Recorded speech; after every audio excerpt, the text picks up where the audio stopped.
Në kohën kur vendi kishte më së shumti nevojë, veshën uniformat e u betuan që do mbronin çdo pëllëmb të kësaj toke. Veteranët e ushtrisë çlirimtare të Kosovës, bashkë me çdo qytetar tjetër, sot gëzojnë lirinë për të cilën dikur ishin të gatshëm të jepnin edhe jetën. Por edhe sot, ata vazhdojnë të luftojnë kësaj here për diçka tjetër, të drejtën që u takon me ligj. Bëhet fjalë për pensionin e veteranit, i cili fillimisht ishte rregulluar me ligjin numër 04 L261 të vitit 2014, ndërsa më pas në vitin 2017 kishte hyrë në fuqi ligji për ndryshimin dhe plotësimin e tij. Sipas ligjit të vitit 2014, veteranët e UÇK-s që janë të punësuar në sektorin publik ose privat nuk kishin të drejtë të përfitonin pensionin. E në vitin 2015 u nxorë edhe një udhëzim administrativ për ndryshimin dhe plotësimin e procedurave të aplikimit për beneficionet e kategorive të dala nga lufta. Ky udhëzim përcaktonte se për të qenë përfitues i pensionit duhet të sigurohej edhe vërtetim nga ATK-ja që personi nuk ishte në marrëdhënie pune. Por me ligjin e ri të vitit 2017 u përcaktua se të drejtën në përfitim financiar e ka vetëm veterani luftëtar i UÇK-s, i cili i plotson kushtet e përcaktuara me këtë ligj, duke hequr kështu kushtin që përfitues të jenë vetëm ata që nuk janë në marrëdhënie pune. Kjo është arsyeja pse disa veteranë të Ushtrisë Shqiptare të Kosovës ju kanë drejtuar Gjykatës Supreme, duke kërkuar nga Gjykata Supreme interpretimin e ligjit pikërisht në këtë pikë, pra në këtë nën ku specifikohet sakt për beneficionin e pensionit veteranit të UÇK-s. Prandaj Gjykata Supreme ka vendosur në bazë të ligjit këtë kjo drejt, pra siç po shënoi vetë është mohu prej vitit 2016. Kësaj Gjykata Supreme mori një vendim me të cilin shfuqizoi ninin 14.a, paragrafi 1 nën paragrafi 5 të udhëzimit administrativ numër 01/2025 për ndryshimin dhe plotësimin e procedurave të aplikimit në skemën e pensioneve dhe beneficioneve për kategoritë e dala nga lufta. Megjithatë, sipas nënkryetarit të organizatës së veteranëve të UÇK-s, Gazmen Syla, edhe pse ligji ekziston, në praktik rrallëherë zbatohet.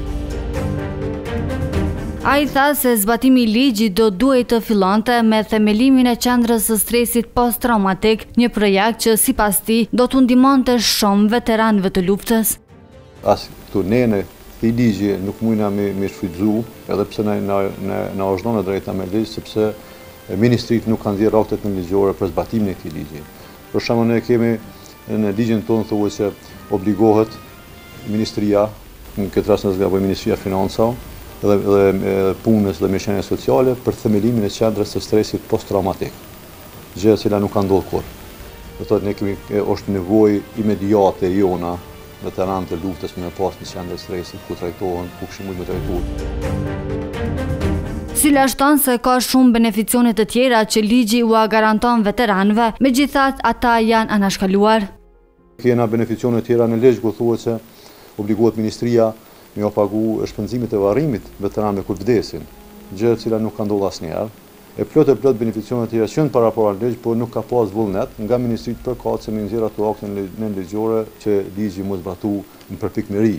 E prandaj ne edhe ky ligj edhe pse ka mangësitë e veta, prapë janë disa beneficione për të cilat na ndoshta i gëzohen fakti që i kemi ato beneficione, por faktikisht nuk i gëzojmë beneficione për shkak të neglizhencës.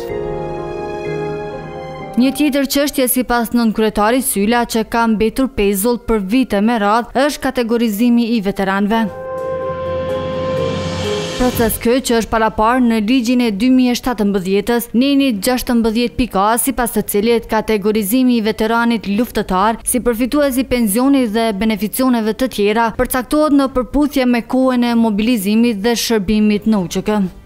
Gjithmonë ndoshta për fjalën ka këtu edhe ish kryeministri Kurti, po komplet kabineti qeveritar i tij gjithmonë ju thënë këtë kategorizimin, kur do të ndodhë kategorizimi, na do të jenë gatshëm që me zbatu ligjin e gjëra të tjera, po ky kategorizim nuk mund të ndodhë përderisa nuk ekziston dosja e Ushtrisë Shqiptare të Kosovës apo komplet arkiva e UÇK-s, e cila gjendet sot në gjykatë për trajtim. Edhe pse ai kategorizim ka ngrit në atë kohë shumë polemika në vend, a duhet tjetë apo jo, sepse ndoshta nuk është dash mirë e të ndohen veteranët, kush ishte më herët, kush më vonë, e pastaj ka pas polemika në këta veteranët që janë kyç më vonë, luftëtarët e ushtrisë shqiptare të Kosovës, se këto thuhet në vend që si kategori e tretë luftëtarë që ka 3 muaj të fundit luftë. Edhe për shembull shton, po të kish zgjat lufta 2 vjet, ka mundësi edhe ky luftëtar që ka më vonë luftë, kish më rrimë me deri në 2 vjet të kish edhe ky luftën. Sylla kujton sfidat të cilat nuk kanë qenë as pak të lehta para shumë vitesh, por sipas tij qeveritë e kaluara kishin treguar më shumë vullnet në kujdesin ndaj tyre. Si shtet i ri nuk e kena pas lehtë me trajtu këtë kategori, sepse ju edhe në buxheti që ka qenë në fillim. Sot jena në një situatë krejt ndryshe, buxhet mjaftueshëm ka për trajtimin e dinjitet. Se çdo qeveri më herët deri në qeverinë Kurti, të gjitha kanë pas një vullnet me ndihmu këtë kategori. Për shembull, ne kemi me ligj trajtimin e veteranëve, trajtimin e invalidëve, trajtimin e familjarëve dëshmuar në përbanja të ndryshme apo qoftë ndeti. Ashtu kemi pas limite, por jo pengesa për qeverive tjera që kanë qenë. Për qeverisë e zotit Kurti, kur ai ka marrë detyrën si kryeminist, ne asnjë benefician për 5 vite nuk e gëzoi. Ne jemi kategori kushtetuese, jena me statut OJC, organizatë qeveritare, por jemi prap kategori kushtetuese, përfaqësojmë mira luftëtarë, është rejse ndoshta ma kontribut dhënë si për shtirimin e vendit tonë. Gazmën Sylla shprehet i ashpër ndaj kryeministrit në detyrë Albin Kurtit, i cili sipas tij për 5 vjet nuk ka bërë asgjë në të mirë të kësaj shoqate. Edhe asnjëherë se ka kthy kokën tani. Do të thotë as nuk ka ndonjë beneficione sepse çdo qeveri ka ndonjë benefician që quhet për funksionim të organizatës. Asnjëherë, qoftë një lule për një varr një dëshmori, kur kokën tani nuk e ka kthy. Për 5 vite mungesë, domethënë, totale kujdesi ndaj organizatave, ndaj shoqatave dalën nga lufta, po ashtu pishin edhe vet, ligji nuk ka gjetur asnjëherë zbatueshmëri, sepse ajo thirrën ato që gjëja kur ndodh ky par kategorizimi, ju jeni bosh shumë, gjë e cila nuk është problem i organizatës se ai mbosh shumë veterana, jo. Tek e fundit ky problem është i komandantëve, i hierarkisë komanduese të zonave, të cilat ata i kanë futur luftëtarët ose eventualisht ka hyrë dhe dikush, ka marrë status pa merit. Madje sipas Syllës, qeveria aktuale më shumë ka ofenduar se sa i ka përkrahur veteranët.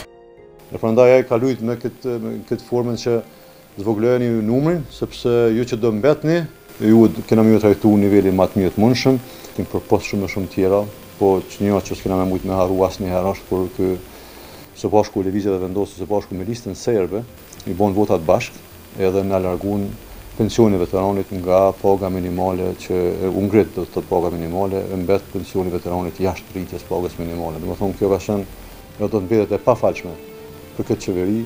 Mos flasim edhe për shumë arsye, deklarata të ndryshme, fyerje ndaj ish ushtarëve të QK-s, fyerje ndaj ish komandantëve, ndaj luftës qeveritare, ato që ndoshta ato ndonjëherë edhe mundja më afal, po këto të fundit që e bonin parlament së bashku me listën serbe, këtë